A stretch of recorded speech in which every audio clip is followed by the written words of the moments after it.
So you wanna be the king of games, but your matches all end the same. I've got just what you need. Feel free to SMD.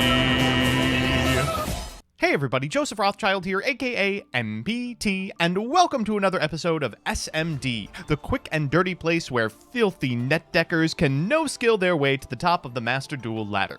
Today we're talking about SPYRAL. But first, this video is sponsored by Yugioh Pro Deck. Want to upload and share your decks with your friends? Want to give opening master packs a try without spending real money? Then check out www.yugiohprodeck.com.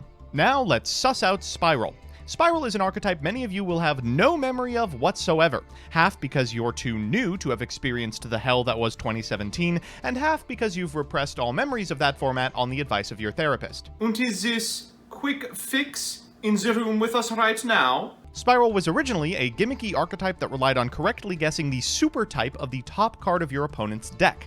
But after their Link monster, Double Helix, was released, it became the Wombo Combo Deck of the Decade. It famously took 31 of the top 32 slots at a very infamous YCS.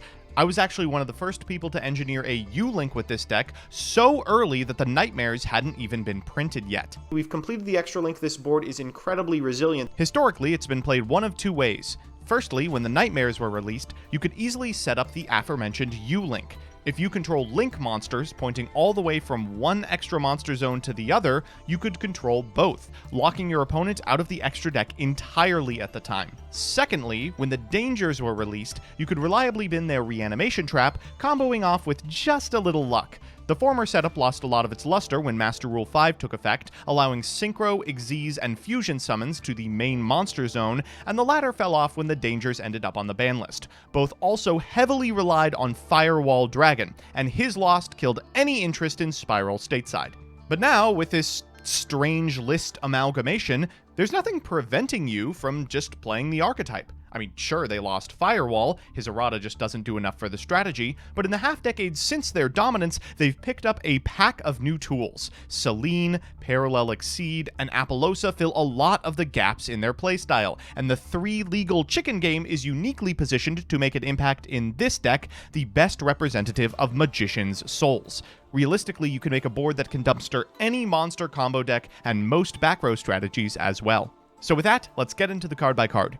First up, the only hit to this strategy on the adjusted list, SPYRAL Quick Fix at 1. His limit means we probably can't go for machine duplication combos, but it's not too bad. It turns out you can still get Quick Fix into rotation 3 or 4 times without ever having to open a busted spell.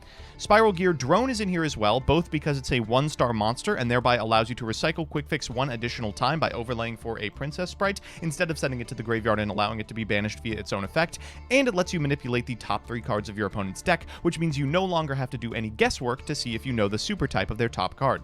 3 Magician's Souls does absolutely everything for this strategy. It allows you to send 2 spells or traps from your hand and or field to the graveyard and draw that many cards. Usually you're sending their Reanimation Trap, which is SPYRAL Mission Rescue, but you can also send a Spent Chicken Game to draw a card after drawing a card.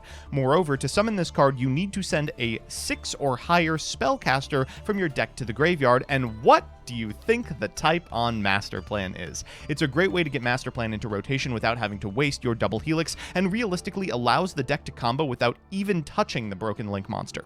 We've got a copy of SPYRAL Super Agent as well. This card's fantastic for extension. Routinely you need 2 Spirals on your side of the field in order to go into Double Helix, but it's also really great to know the top card of your opponent's deck if they activate an effect that shuffles their deck after you activate Drone, and there are a lot of these. Something like a Gamma can ruin your day unless you've got a Super Agent in rotation.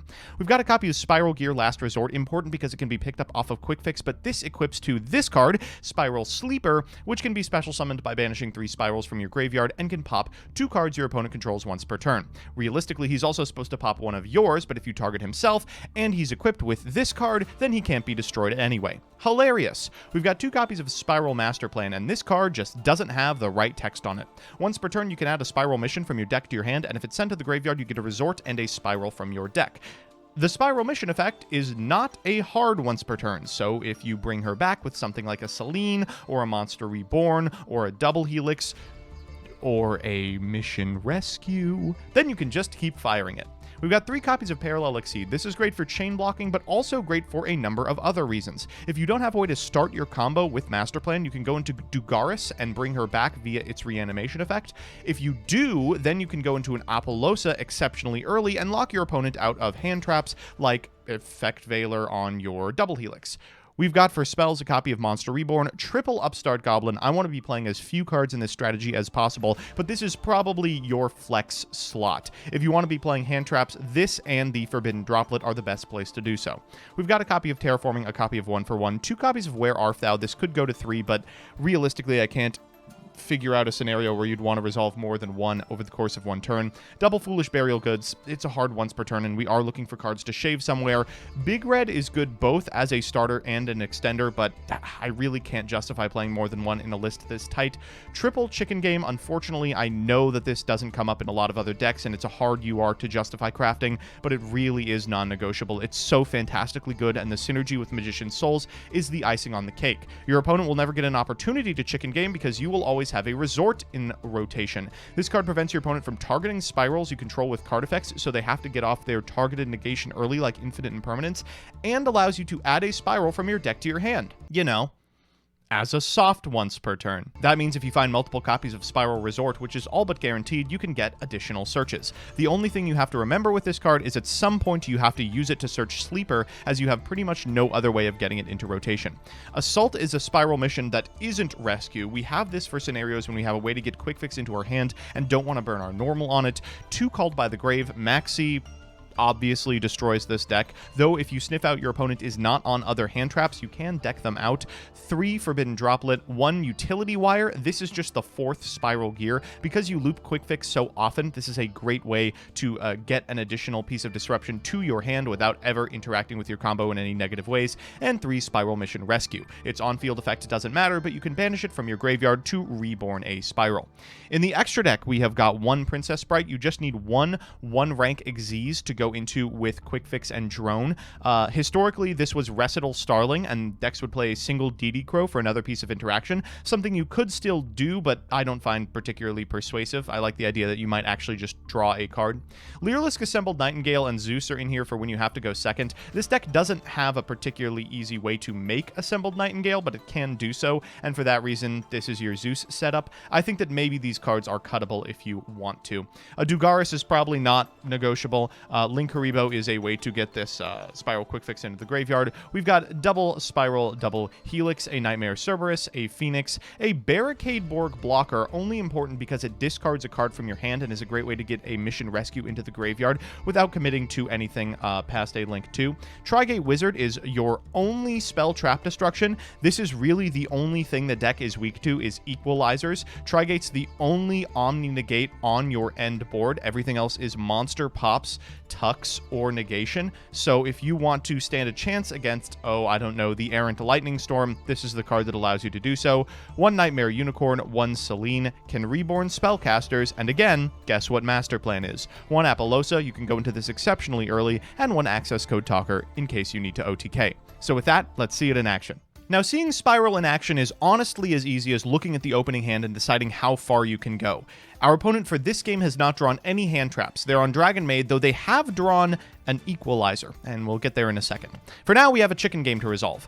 Let's go ahead and draw a card off the top of our deck, and I really cannot overstate how unbelievable it is that this card is not only legal, but at 3. It does everything for the deck. It filters it, it allows us to play a 34-carder, and it finds us cards like Magician's Souls. Magician's Souls' incidental synergy with Chicken Game is unmatched. It allows us to draw 2, even if we don't have rescues in rotation, which is usually what we want to be sending off of this card. We'll go for a Link Haribo next. We're punished just a little bit by finding the second copy of Parallel Exceed, but we have a third one in deck. Now, we don't have a fantastic way to start our combo, so here we're going to have to go into Dugaris and use its effect to bring back the Spiral Master Plan. Now, Dugaris can reborn, but it comes at the cost of your main phase 1 next turn, so we're going to have to go directly into battle next turn as well. We're going to get a rescue to hand, and from here we can just link these 3 off for a Selene.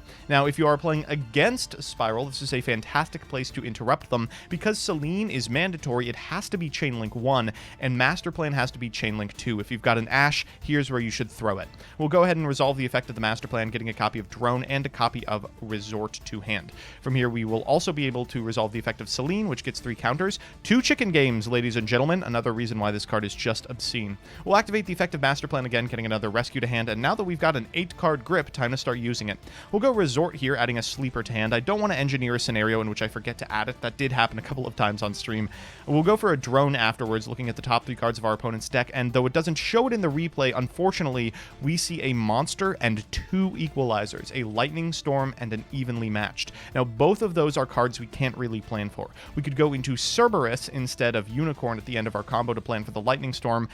But that doesn't really do what we want, right? Because that means that we wouldn't be able to protect our Appaloosa from battle, and our opponent could normal summon something, go to combat, and turn off all of our negation because the Tri-Gate would no longer be live. As a result, we just have to go for this line here. We'll go ahead and activate the Link Rebo effect in Grave after resolving the Quick Fix once. We'll resolve the Quick Fix a second time, originally summoning it off the double Helix and then summoning it by its own effect. And because we don't want it banished via its own effect, we'll summon back the Drone and go into our rank 1 Xyz here. Princess Sprite. Now, half of our deck is spells, another thing that 3 chicken games helps with, so we'll just see what we find off the top. It's a Droplet, and we have even more negation for this field. Quick Fix fires here, we'll bring it back, sending a copy of Assault, and then afterwards we will link off for a copy of Appaloosa. It's at this point our opponent can't really interact with us anymore. We can make a Tri-Gate after this because we are no longer afraid of something like a Nibiru. First, we're going to go for a Master Plan. We are almost out of the Reanimation Trap. I believe we add, an Assault here. Assault is pretty good as part of an end board because it converts your Sleeper into a draw, but we have so much back row, I don't think we actually have a space to put it in. We'll go for the Tri-Gate here and fire off a Big Red. Big Red is not like Premature Burial. If it's destroyed, the monster sticks around. Double Helix comes back at the link point, and then afterwards we can activate Super Agent because we know the top card of our opponent's deck to summon it, so we don't even have to lose the Link Haribo when we go into a Nightmare Phoenix. Even in a worst case scenario, our board is secure. Afterwards, we can go ahead and summon a Spiral Sleeper by banishing 3 cards and equip it with a Last Resort to protect it. We'll set 3 and pass back to our opponent. Now here's where Spiral's end boards are weak. They are very, very strong against any number of monster effect activations. I believe we have upwards of 9 negates between the Droplet, the Appaloosa, the ability to pop individual cards with a Sleeper. But we are not strong against spell traps. So if your opponent has foregone hand traps in order to play equalizers, you are in for a world of hurt. We had to negate that prosperity with the Tri-Gate Wizard because they could have added the Evenly Matched to hand. Unfortunately, they had a second one, and as a result, we lost 10 cards off of our field. We can use Sleeper here to pop our opponent's monster in response to the fusion spell, hoping that it causes the fusion spell to fail to resolve with effect, but unfortunately for us, they had the material in hand anyway. Xiao is not a particularly impressive card on its own, but it is both extension and a negate, and post turn 1 setup, there's not a lot that Spiral can do to rebuild. These are 3 good cards in our hand, but unless we resolve the 1-for-1, we're pretty much dead here. Our opponent has a negate, we try and bait it out here, but we just can't, and it's even harder to do because we don't have access to our main phase 1 due to Dugaris' effect. We'll go 1-for-1. Understandably, they will negate it, understanding that we only have 1 more card in hand, and I believe it's a known quantity, and we will just have to concede from this position, I believe. So that's that. A historically powerful combo deck brought into the new decade. Unfortunately, really strong combo deck that wins the game if you win the die roll and your opponent doesn't open a hand trap or an equalizer isn't a qualifier that exclusively refers to Spiral. If you're looking for a deck that puts up similar boards, but also has the capacity to go second, or maybe beat a single piece of interruption, then Adamancipator or Drytron is probably more up your alley. If, however, you're looking to relive the dream of 2018, you've come to the right place. See you next time.